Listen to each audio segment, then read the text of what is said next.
오늘 황폐한 곳에서라는 제목으로 예레미야가 마지막 장 5장 말씀 함께 나누겠습니다. 오늘 우리가 함께 나눌 말씀은 예레미야 예가입니다.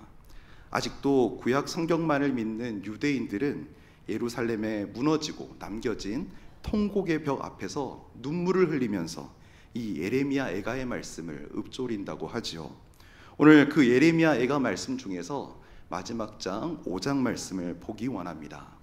이 예레미야 뒤에 있는 이 예가라는 단어, 어떤 의미일까요?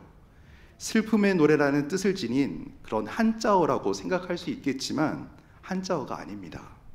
예레미야 예가는 에카라는 히브리어 원어에서 음을 그대로 가져와서 책 이름에 붙여졌습니다. 이 에카라는 단어의 원어적 의미는 슬프다입니다. 오늘 읽으신 예레미야 예가 1장, 2장, 4장의 첫 단어가 바로 에카입니다. 슬프다라고 번역되어 있지요. 어찌하여 어떻게 라는 뜻을 가진 감탄사이기도 합니다. 총 5장으로 이루어진 이 예레미야 예가 책에서 여러 번 반복해서 쓰이는 단어입니다. 무슨 일 때문이었을까요? 크나큰 슬픔을 마주하게 되었기 때문입니다. 나라가 망하게 된 것이지요. 오늘도 우리나라 한일전이 열리지 않습니까? 이 시간에 동일한 시간에 축구가 열린다고 들었습니다. 또 오늘 이순신 영화가 또 개봉했다고 들었는데 해방 70년이 다 되어가는 지금도 우리가 일본에 대한 감정이 좋지 않은 것, 이 나라가 망했었던 그 슬픔이 있었기 때문이지 않습니까? 오늘 그와 마찬가지로 오늘 이스라엘, 이 남유다 완전히 만행해버린 그 장면을 오늘 기자가 목도하고 있습니다. 나라가 망한 것과 같은 크나큰 슬픔을 우리의 인생길 여정 가운데 마주하게 될 때가 있을 것입니다. 황폐한 곳 한가운데를 지나게 될 때 우리 또한 에카라고 외치면서 어찌합니까? 라면서 하나님과 사람들 앞에 한탄하며 소리칠 수밖에 없는 그런 상황이 있을 것입니다. 감당할 수 없는 현실과 슬픔의 쓰나미 앞에서 우리는 어떻게 해야 하는가? 오늘 말씀을 통해 믿음으로 반응하고 하나님께 믿음으로 나아가는 방법을 예습할 수 있는 시간 되시기 바랍니다. 슬픔의 감정을 추스르며 절제된 어조로 하나님을 향해 올려드리는 이 예레미야의 기도를 함께 살펴보시면서 우리의 신앙생활 여정에 자양분으로 삼을 수 있는 시간 될 수 있기를 간절히 소망합니다. 먼저 1장에서 4장까지 슬픔의 감탄사, 에카로 시작된 슬픈 노래가 오늘 읽으신 5장 첫 구절에 다르게 시작하고 있습니다. 우리 읽으셨던 1절 말씀 함께 천천히 읽어보시겠습니다. 시작. 여호와여, 우리가 당한 것을 기억하시고 우리가 받은 치욕을 살펴보옵소서. 아멘. 오늘 이 성경책의 기자가 슬픈 이유가 무엇이라고 했습니까? 나라가 망했습니다. 하나님의 성전이 있던 곳 예루살렘의 멸망 때문이었습니다. 전통적으로 예레미야 예가를 기록하는 이는 예레미야로 여겨지죠. 우리는 지난주 예레미야 본문 말씀에 이어서 상황적 배경을 함께 살펴볼 수 있습니다. 하나님의 보호하심으로 영원할 것 같았던 예루살렘이 무너졌습니다.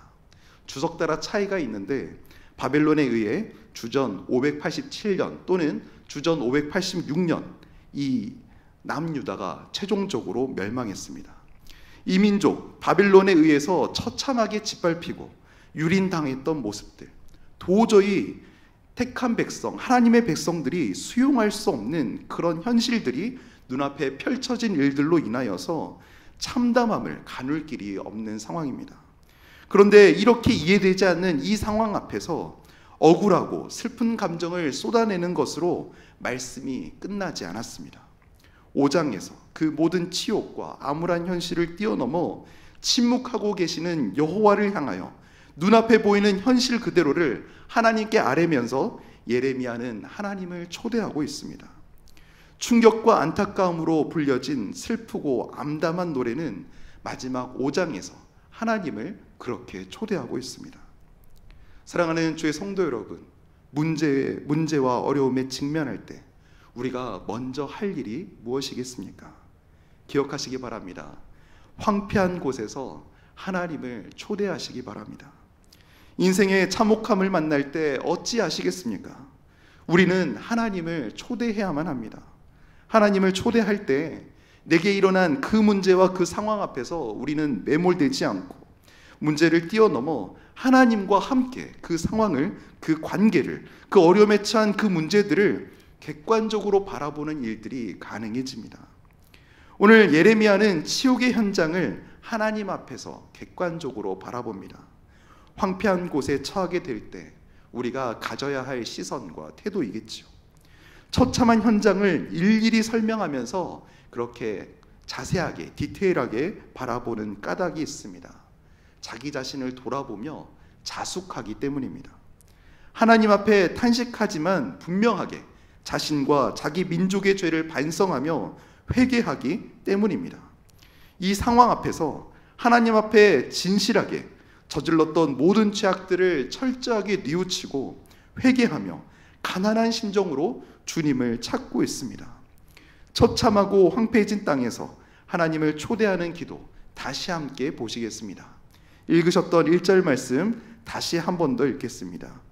여호와여, 우리가 당한 것을 기억하시고 우리가 받은 치욕을 살펴보옵소서. 예루살렘이 망했습니다. 단순한 몰락이 아닙니다. 바벨론의 공격으로 처참할 정도로 짓밟히고 유린당했습니다. 성경에서는 열왕기하, 역대하, 그리고 예레미야, 그리고 오늘 예레미야 애가에 걸쳐서 한 4번 정도 예루살렘 멸망을 그렇게 다루고 있죠.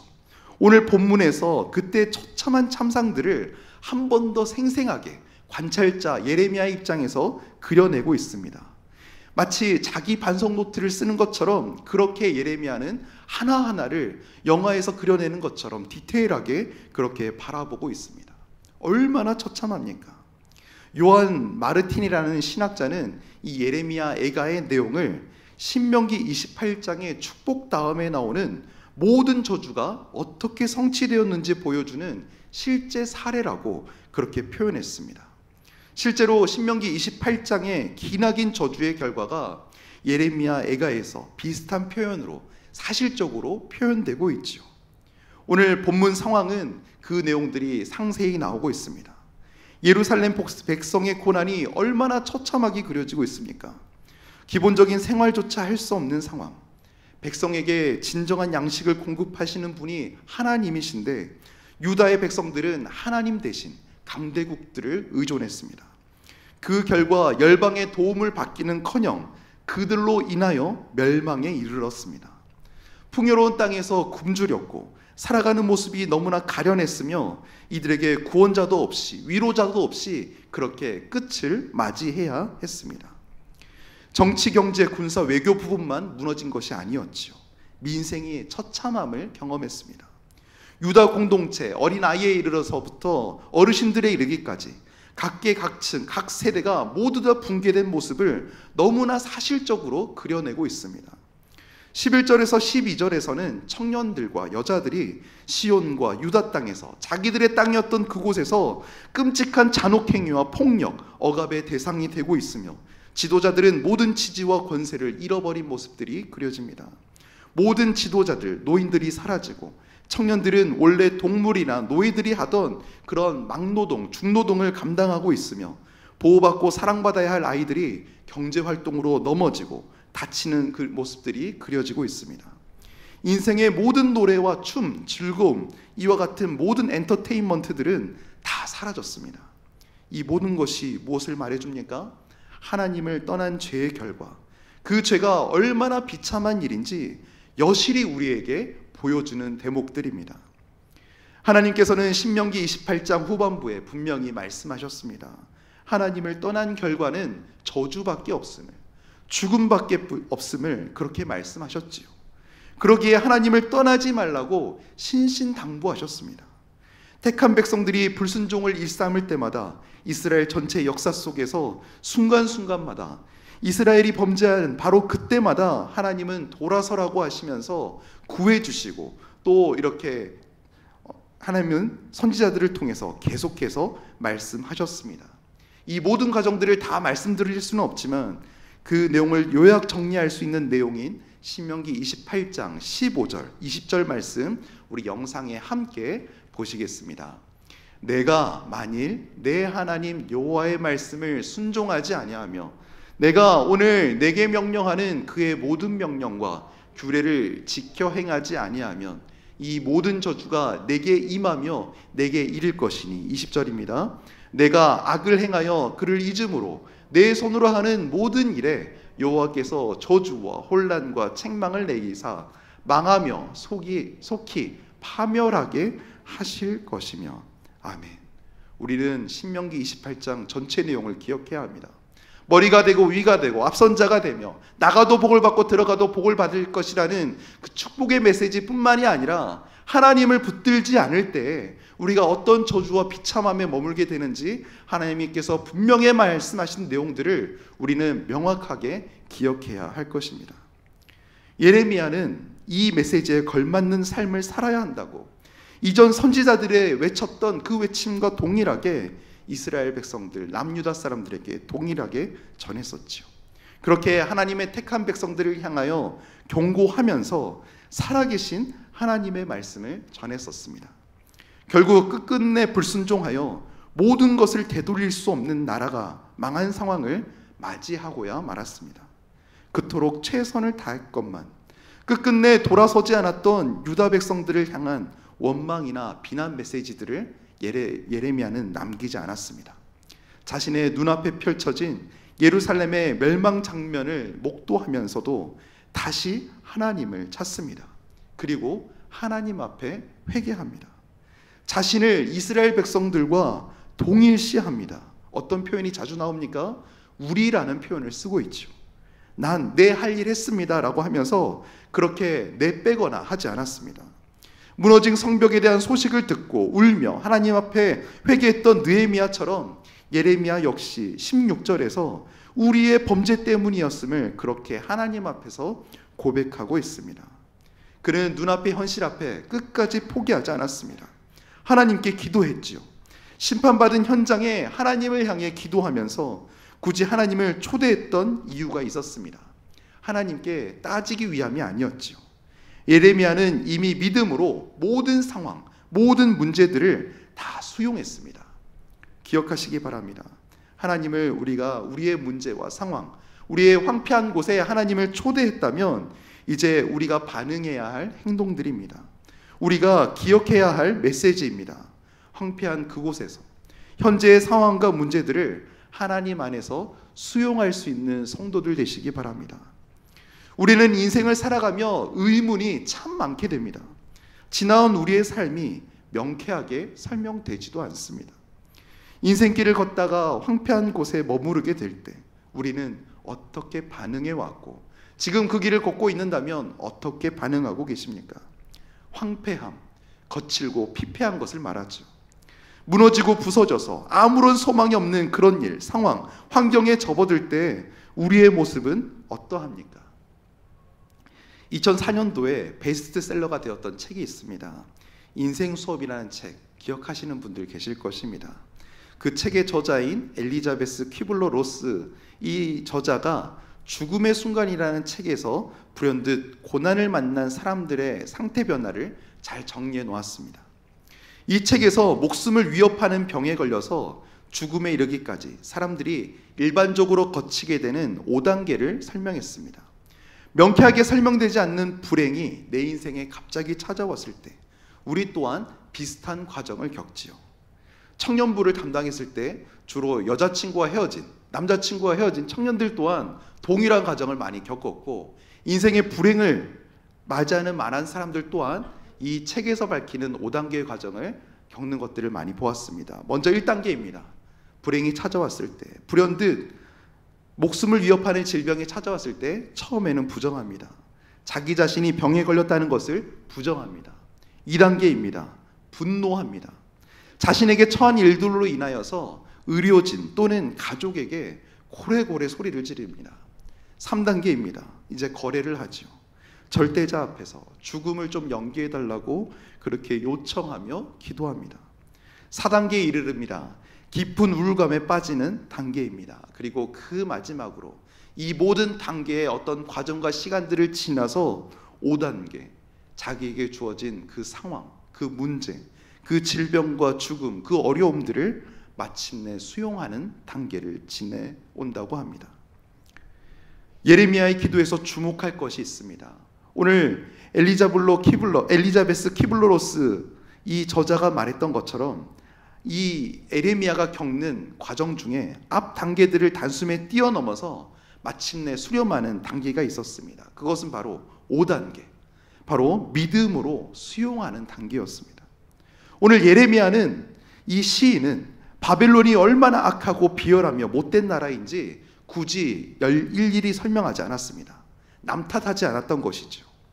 예레미야서에서 바벨론을 150번도 넘게 말했지만 예레미야 애가서에서는 바벨론이나 느부갓네살 왕은 단 한 번도 구체적으로 기록하지 않았습니다.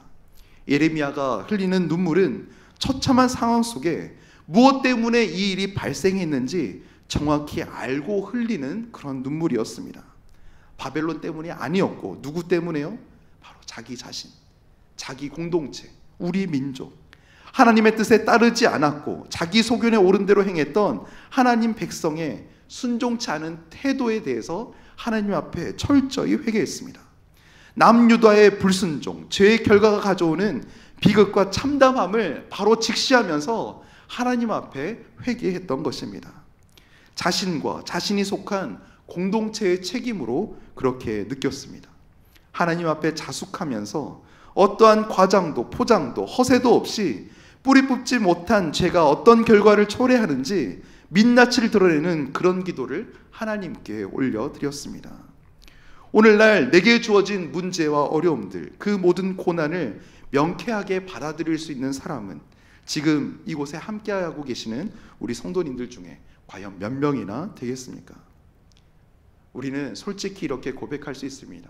고난이 닥치기 전에는 알 수가 없습니다. 아무리 호언장담한다 해도 그 상황, 그 환경에 처했을 때 우리의 믿음의 고백과 믿음의 태도는 여실히 드러날 것입니다. 모든 상황 속에서 하나님 안에서 하나님의 행하시는 하나님의 섭리 가운데 이끄시는 모든 일들에 대하여 우리가 수용할 수 있는 하나님의 믿음의 사람들 되시기를 간절히 축원합니다. 이것이 정말로 쉽지 않겠지만 황폐한 곳에 서게 될 그때에 그 다음에 믿음의 스텝으로 나아가기 위하여 믿음으로 모든 것을 받아들이고 수용할 수 있는 5단계의 사람, 그 믿음의 모든 여건들을 수용하고 하나님 앞에서 인정할 수 있는 믿음의 사람들 되시기를 간절히 소망합니다. 우리가 오직 주님을 의지하고 신뢰하는 믿음이 있기에 우리는 남 탓을 한다거나 부정적인 감정에 사로잡혀서 시간과 에너지를 낭비하지 않을 수 있습니다. 믿음으로 모든 상황을 수용할 수 있는 사람은 과연 어떤 사람입니까? 고난을 받아들이는 사람입니다. 내 삶 가운데 있는 그 풀리지 않는 모든 의문까지도 하나님의 섭리 가운데 있음을 받아들일 수 있는 사람입니다. 오늘 예레미야 애가의 이 기도와 간청처럼 주님이 숨어 계신 것처럼 느껴지고 안 보이시는 그 상황 속에 아무 말씀이 없는 그런 상황이더라도 이 가운데서도 우리는 이런 고백을 할 수 있어야 하겠습니다. 주님, 나는 이런 상황에서도 하나님을 찾습니다. 그리 아니하실지라도 나는 주님만 의지합니다. 나와 함께하여 주시옵소서. 이렇게 모든 상황, 모든 환경 가운데 주님 앞에 부르짖을 수 있는 우리의 기도의 사람 되시기를 간절히 소망합니다. 이제 세 번째 부분으로 나아갑니다. 예레미야는 황폐한 곳에서 하나님을 초대했고 믿음으로 상황을, 환경을 수용하는 것으로만 끝나지 않습니다. 황폐한 곳에서 주님께 간절히 요청합니다.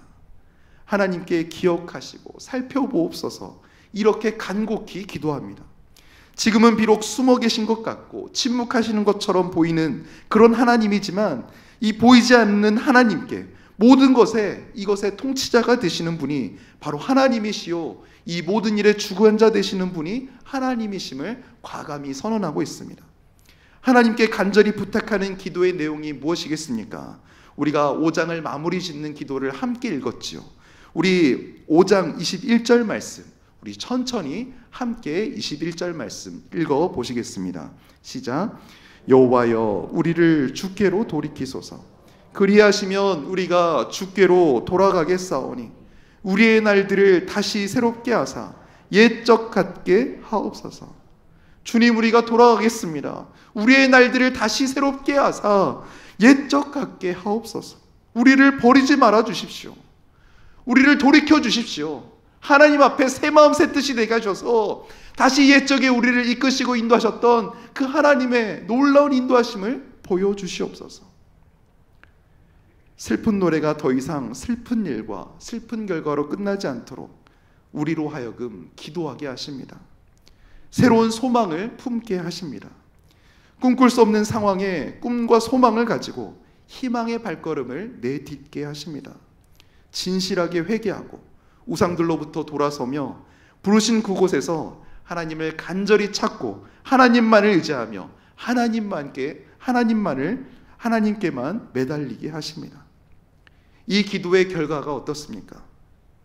21절 그렇게 간절하게 정말 우리 심령에 남겨지는 그런 메시지로 21절 그렇게 기도했는데 22절 예레미야 애가의 결말이 어떻습니까? 예레미야 애가의 결말처럼 보이는 우리 22절 말씀 보셨지요? 예레미야가 마지막으로 올린 기도의 결말로 마침표를 찍을 수 있을 것 같이 보입니다. 메시지가 어떻습니까? 긍정적입니까? 부정적입니까? 22절 제가 읽어드립니다. 주께서 우리를 아주 버리셨사오며 우리에게 진노하심이 참으로 크시니이다. 이게 끝입니까? 이게 전부입니까? 기도는 분명히 드렸는데 여전히 하나님은 침묵하시는 것처럼 보여집니다. 여전히 문제는 산더미이고 해결될 기미조차 보이지 않는 것처럼 느껴집니다. 사랑하는 성도 여러분, 당장에 이해되지 않지만 그러나 우리는 이 예레미야 애가의 마지막 절과 상관없이 성경 전체를 통해 우리는 이 예레미야의 기도가 어떻게 발전되고 어떻게 응답되었는지를 분명히 알고 있습니다. 이후에 펼쳐진 일들을 기억하십니까? 백성들이 바벨론의 포로로 끌려갔지요. 너무나 치욕적인 고통의 순간들이었습니다. 타국으로 끌려간 믿음의 사람들이 완전히 끝나버렸습니까? 그 땅에서 다 죽은 채로 신앙 없이 믿음 없이 다 믿음을 내던져버리고 히브리서 그 수신자들처럼 그렇게 믿음에서 되돌아섰습니까? 믿음을 던져버렸습니까? 배교했습니까? 그러지 않았지요. 포로로 살아가는 그곳 그 현장에서 예레미야의 이 기도를 들으시고 하나님은 그 흩어진 포로로 살아가는 그 백성 한 사람 한 사람을 만나 주셨습니다. 다니엘을 만나 주셨고 붙으셨던 그 하나님이 하나님을 간절히 찾고 찾는 포로된 백성들을 만나 주셨죠. 하나님과 더욱 친밀한 관계로 나아갔을 것입니다. 무엇을 의미합니까? 성전 신학의 기존의 모든 패러다임이 완전히 뒤집어졌습니다. 창조주 하나님께서는 예루살렘 성전에만 계시는 그런 지역 신인 줄로만 알았는데 이제 알고 보니 포로된 그 현장에서 바벨론 밑에 살아가다 보니 내 생각보다 더 크신 하나님이었음을 깨닫게 되었습니다. 이스라엘 땅에만 계신 것이 아니라 무소부재하시며 지금 나와 함께 하시는 하나님이심을 그 포로의 현장 가운데서 경험하게 됐습니다. 우리 하나님은, 내가 믿는 하나님은 참 신이시며 온 우주를 지배하실 뿐 아니라 지금도 이곳 포로 생활을 하며 타 문화권에 속해 있는 나와 함께 하시는 분이시라는 이 엄청난 사실을 깨닫게 되었습니다. 포로로 끌려간 그 현장에서도 그들이 목격했던 것은 바벨론에서도 동일하게, 아니 상황과 환경으로는 도저히 그럴 수 없는 형편인데 이전보다 더 큰 은혜와 그 더 큰 사랑으로 함께 하시는 하나님의 통치와 하나님의 일하심을 경험합니다. 아, 그렇구나. 우리 만군의 여호와 하나님께서는 이스라엘의 한정된 지역신이 아니라 온 우주 만물을 창조하시고 주관하시는 바로 나의 하나님, 나와 함께 하시는 하나님이시구나. 이 놀라운 사실을 깨달았습니다. 성전은 비록 파괴되었지만, 익숙했던 예배의 형식과 모양은 사라졌지만 회당을 지어서 각자 자신의 처소에서 말씀을 나누게 되었습니다. 성도의 아름다운 교제를 나누었습니다.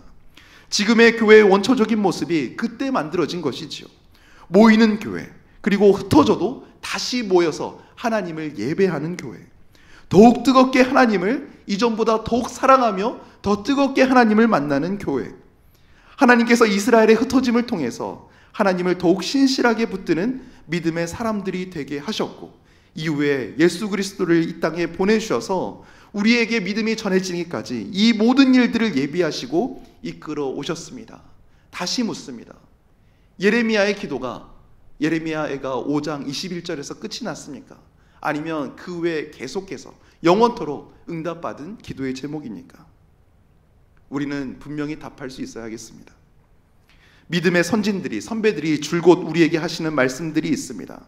영상에 뜨는 글귀를 우리 함께 읽어보시겠습니다. 시작.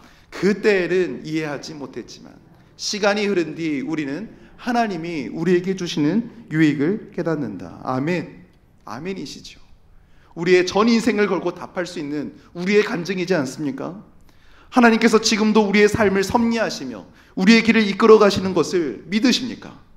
내가 지나가고 있는 그 황폐한 곳, 앞으로 지나가야 할 그 광야와 같은 그곳에서도 그 상황과 환경을 받아들이고 삶에 찾아오는 모든 의문들을 수용하기로 이 시간 결단하십니까? 그런 각오와 믿음의 결단을 가지고 나의 기도 제목 삼아 다시금 21절 말씀을 우리 심령에 새기기를 소망합니다. 함께 읽겠습니다.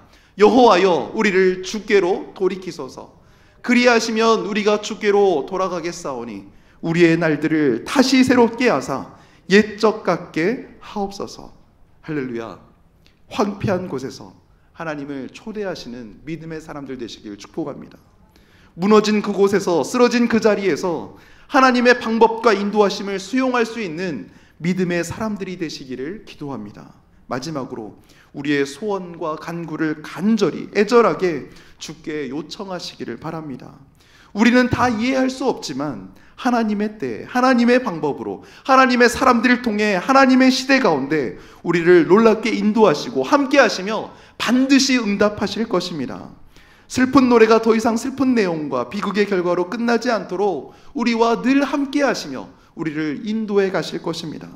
우리 죄를 고백하고 하나님의 놀라운 사랑과 긍휼하심에 맡길 때 주께서 우리를 더욱 회복시켜 주시고 우리의 날들을 옛날처럼, 아니 옛날보다 더욱 주님을 사랑하는 주님의 사람들로 이끌어 주실 줄로 믿습니다. 그리고 우리의 날들을 그 옛날보다 더 풍성하고 아름답게 만들어 주실 것을 기대합니다.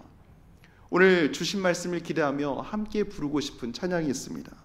우리 2000년도 초반에 북한 땅을 위해 기도하면서 우리가 함께 많이 불렀던 찬양인데요, 고영원 씨가 작곡했던 사망의 그늘에 앉아입니다. 오늘 황폐한 곳에서라는 제목으로 말씀을 나눴습니다. 오늘 황폐한 곳, 그곳을 지나가고 계시는 성도님들 계십니까?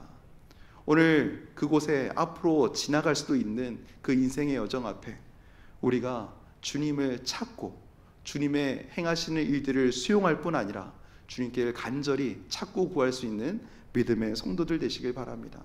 이 시간